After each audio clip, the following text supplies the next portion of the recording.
ଏ ଗ୍ରୀଷ୍ମ ପ୍ରବାହକୁ ଆଖି ରଖିକି ମୁଁ ଆପଣମାନଙ୍କୁ ଗୋଟେ ସ୍ପେଶାଲ୍ ଦହି ବରାର ରେସିପି ଜାଣିଛି।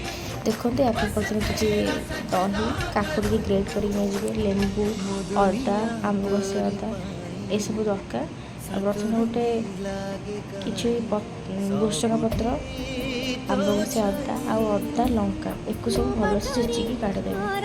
ତାପରେ ବାସି ତୋରାଣୀ ଟିକେ ନେଇଯିବେ ଭଲ ଟେଷ୍ଟ ପାଇଁ। ଗୋଟେ ଜାଗାରେ ବାସି ତୋରାଣୀ ପକାଇବେ, ତା ଦେହରେ ଦହି ପକାଇବେ, ତୋରାଣୀ, କାକୁଡ଼ି, ଛେଚା ଅଦା ଲଙ୍କା ପକାଇବେ, ଲୁଣ, ଲେମ୍ବୁ ଟିକେ ଖଟା ଜାତୀୟ ଲେମ୍ବୁ, ତାପରେ କିଛି କଳା ଲୁଣ ବା ଆମର ଯେଉଁ ବିଟ୍ ଲୁଣ বা ବ୍ଲାକ୍ ସଲ୍ଟ এইটা ଆଡ଼୍ କରିବେ। ତାପରେ କିଛି ଗାର୍ନିସିଂ କରିବା ପାଇଁ ଆଡ଼୍ କରିଦେବେ ଭୃଷଙ୍ଗ ପତ୍ର। ତାପରେ ଆମର ପଣାଟା ରେଡ଼ି ହେଇଯିବ। এইଭଳିଆ ପ୍ରୋସେସ୍ ଥରେ ବନେଇକି ପିଅନ୍ତୁ, ତାପରେ ମୋତେ ଜଣାନ୍ତୁ କମେଣ୍ଟ ବକ୍ସରେ କେମିତି ଲାଗିଲା ଟେଷ୍ଟଟା।